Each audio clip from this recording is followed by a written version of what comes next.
안녕하십니까. 3월 7일 화요일 말씀 묵상 함께 시작하겠습니다. 오늘도 말씀으로 하루를 시작하시는 귀한 성도님들 가정과 생업 가운데 기쁨과 은혜가 충만하시기를 기도합니다. 오늘 본문은 사무엘상 10장 1절에서부터 8절까지 말씀입니다. 사울에게 이스라엘의 왕이라는 소명이 주어졌다는 것을 확인해주는 표징들 이야기가 나오는데요. 이것을 통해서 우리가 구원을 받았다는 사실을 다시 한번 확인해 보고, 그리고 그 구원받았다는 것이 우리에게 어떤 의미로서 다가오고 있는가, 우리가 구원받은 자로서 무엇을 기억해야 하는가를 생각해 보는 시간을 가졌으면 합니다.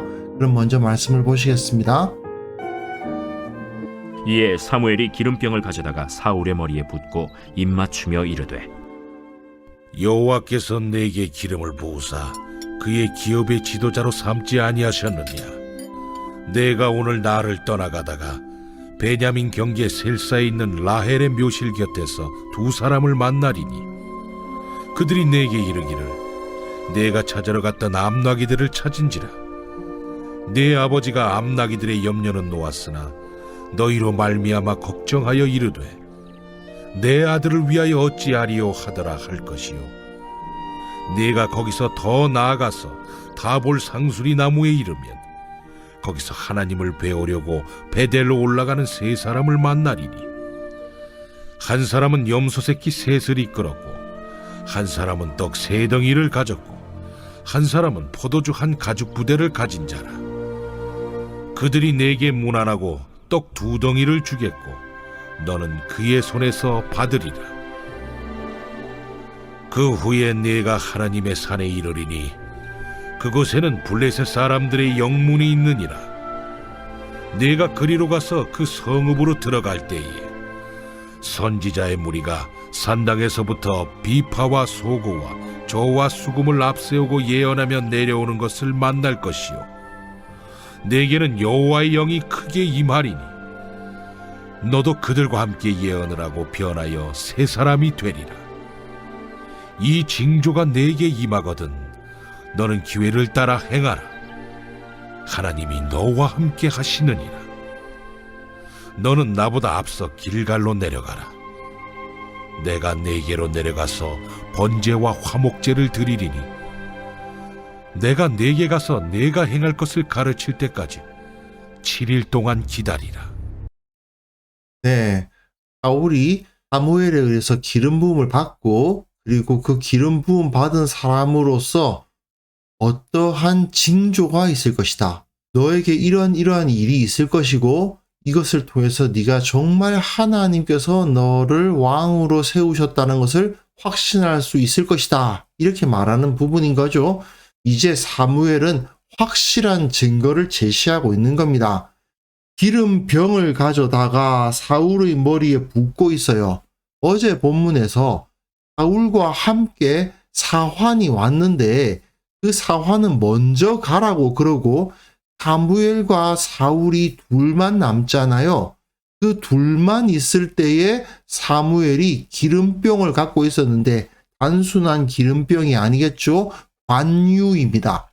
올리브 기름에다가 각종 향기 나는 재료들을 재워가지고 굉장히 진한 향기가 나도록 만든 기름을 사울의 머리에 붓고 입맞추며 이르되 여호와께서 내게 기름을 부으사 그의 기업의 지도자로 삼지 않으셨느냐. 지도자라고 되어 있습니다.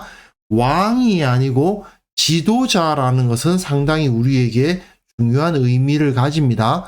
하나님께서는 왕이냐 사사냐 뭐 제사장이냐 대통령이냐 수상이냐 이런 거 신경 쓰시는 분이 아닙니다.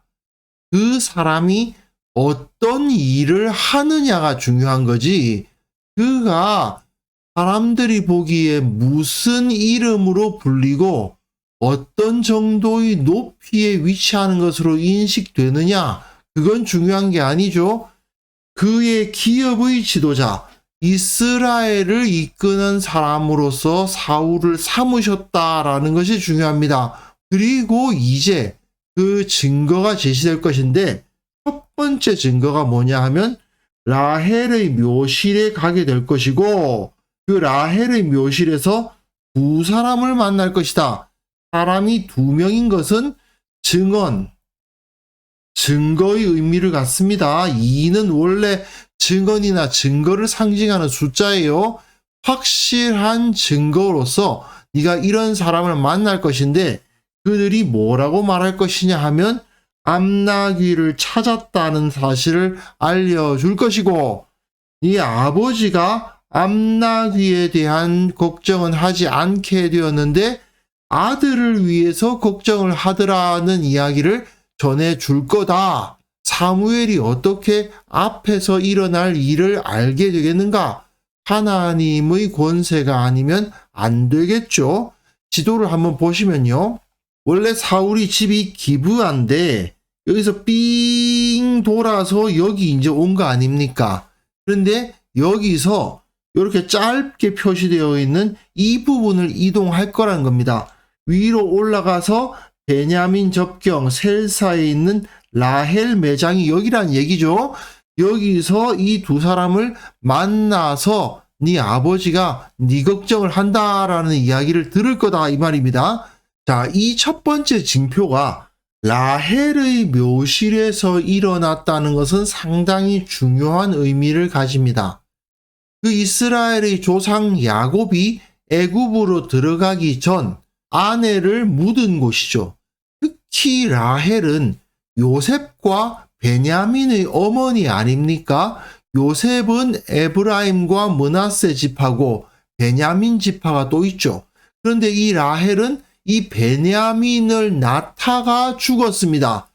사울은 베냐민 지파입니다. 즉 베냐민 지파에게는 라헬은 정말 특별한 의미를 가지고 있는 조상의 이름이죠. 마치 베냐민 지파들의 어머니라는 느낌이 드는 사람이 바로 라헬입니다. 그 라헬의 묘실에서 첫 번째 징조를 보게 될 것이다. 어떤 징조입니까? 아버지, 아들, 이런 이야기가 들리죠. 이스라엘의 아들들이 내려오지 않습니까? 이스라엘 백성들을 섬기는 자로서 베냐민의 혈통에서 왕이 날 것이라는 것을 여기서 하나님께서 정하셨음을 보여주는 하나의 징조인 거죠.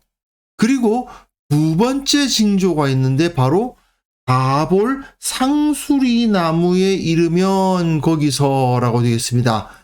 다볼이라는 곳은요, 과거 사사시대에 드보라와 바락이 가나안 왕 야빈의 장군 시스라와 그 철병거 부대를 대파한 곳입니다.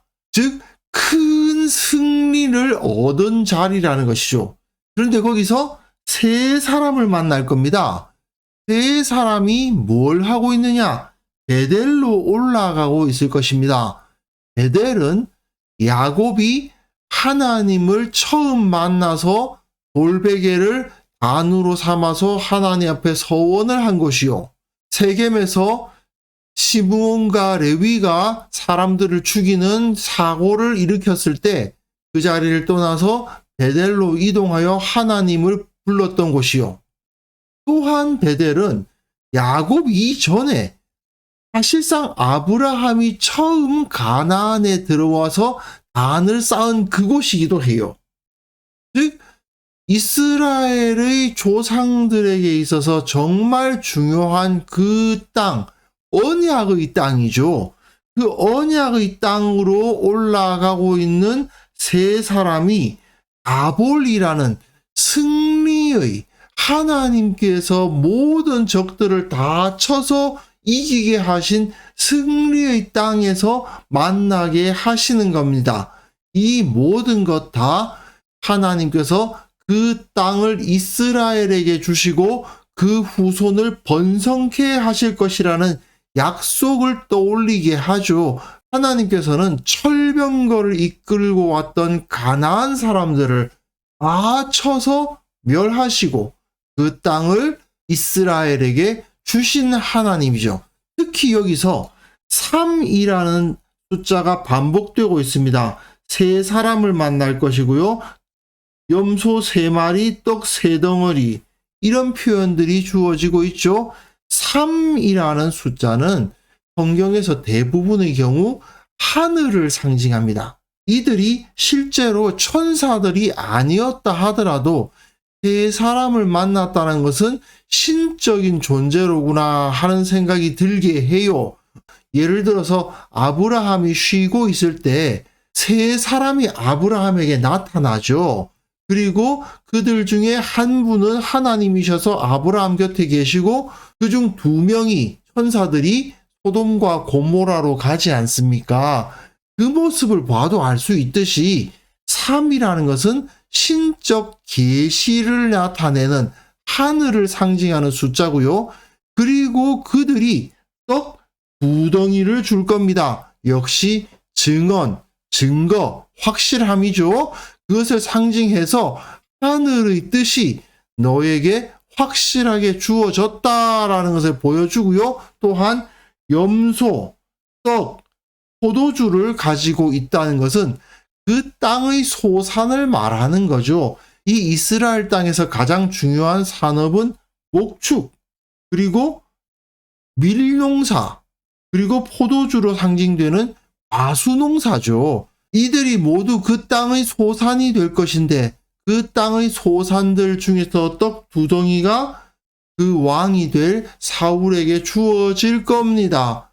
왕은 직접 농사를 하지 않는 사람이지만 이스라엘이 왕에게 그것을 그 땅의 소산을 줄 것을 여기서 보여줍니다. 그리고 마지막으로 하나님의 산에 이를 것이다 라고 되어 있는데 이 하나님의 산이라는 것이 지도에 나타나는데요. 이 기브앗 엘로힘이라는 그 지명이라고 볼 수도 있는데 사실 정확하게 어디인지는 확인되지 않습니다. 어느 지역인지 분명하지 않죠.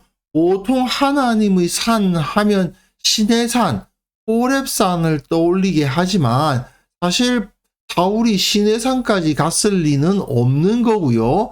이곳은 블레셋 사람들의 영문이 있는, 즉 블레셋의 군대가 주둔한 곳인데 그 성읍으로 들어가게 될 때에 선지자의 무리가 산당에서부터 비파와 소고와 저와 수금을 앞세우고 악기들을 앞세우고 예언하며 내려오는 것을 만나게 될 것인데 그때에 너에게 여호와의 영이 임할 것이다. 이스라엘의 왕에게는 여호와의 영이 임한다고 보았습니다. 하나님의 영이 임하면 하나님의 지혜와 하나님의 능력을 갖게 되죠. 그래서 사울에게도 하나님의 영이 임할 것이고 그들과 함께 예언을 하고 변하여 새 사람이 되는 상당히 신비적인 체험을 하게 될 것입니다. 예언을 했다는 것은 하나님의 말씀을 받아서 선포하는 일을 하게 되고 변하여 새 사람이 된다는 것은 이전에는 이런 행동을 하지 않았는데 이 사람이 갑자기 변해서 하나님의 영에 붙들려서 특별한 행동을 하는 것을 말하는 거죠.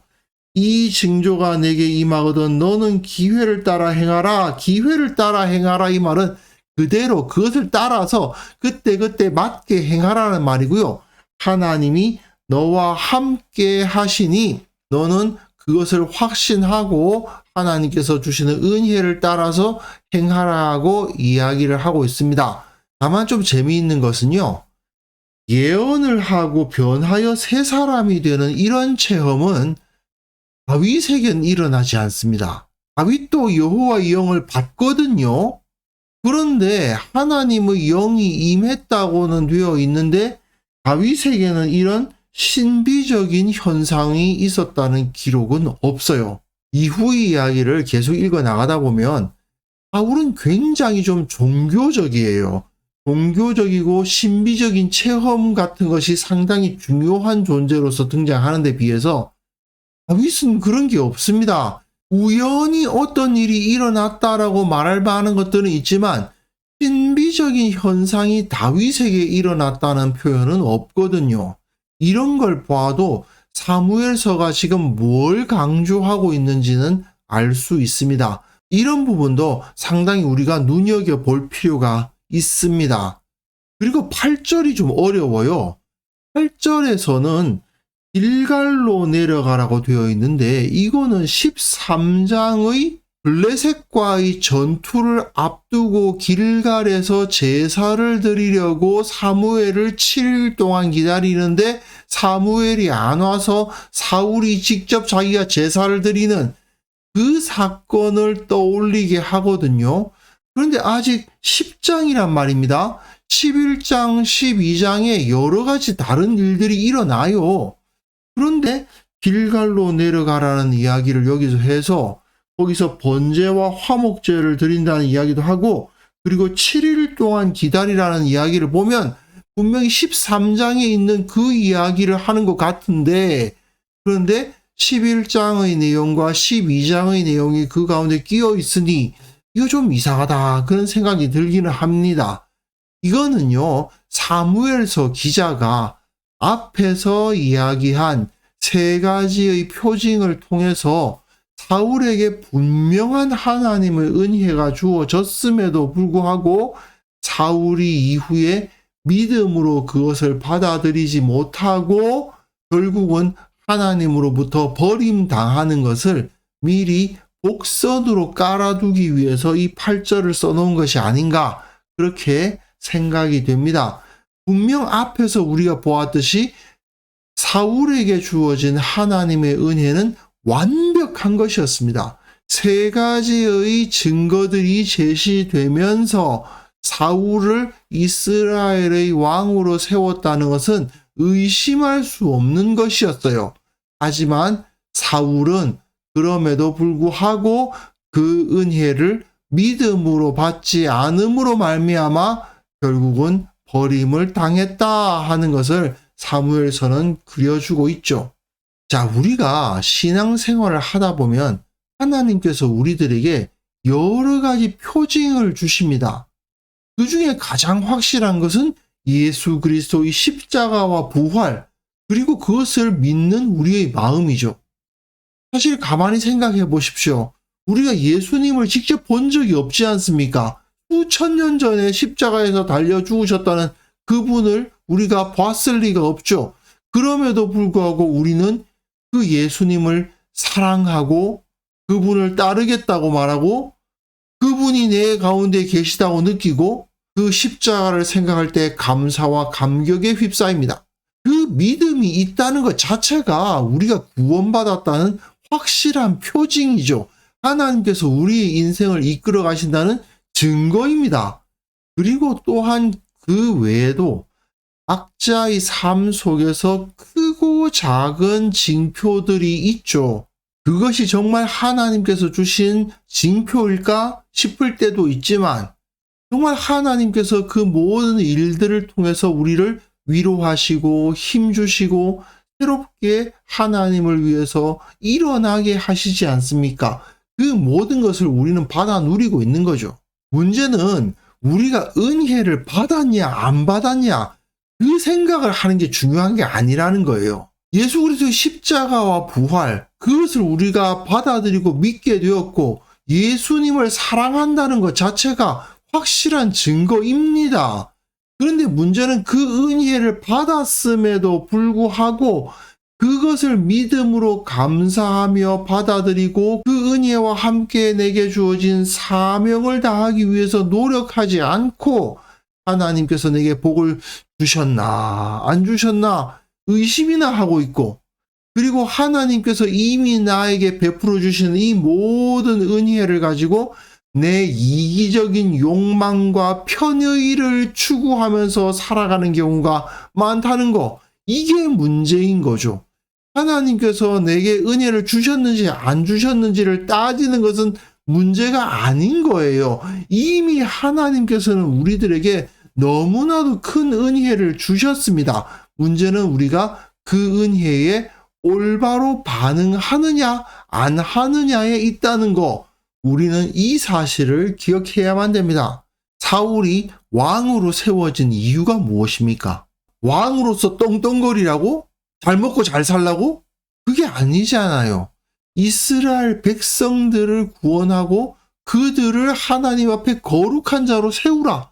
이것이 그에게 주어진 사명 아니었습니까? 우리도 마찬가지입니다.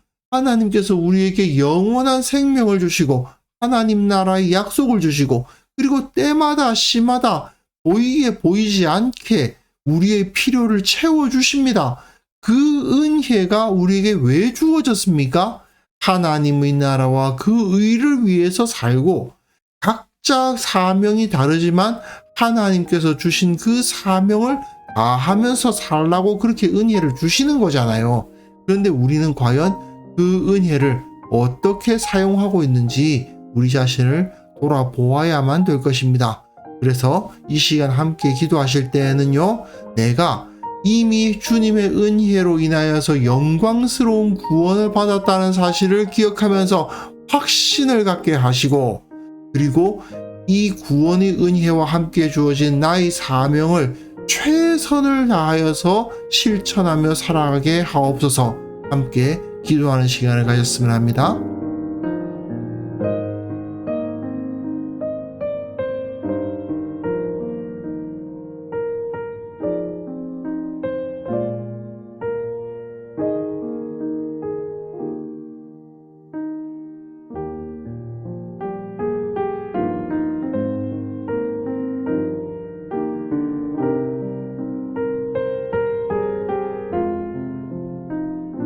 하나님 아버지, 내가 받은 은혜를 기억하는 자가 되게 하여 주옵소서.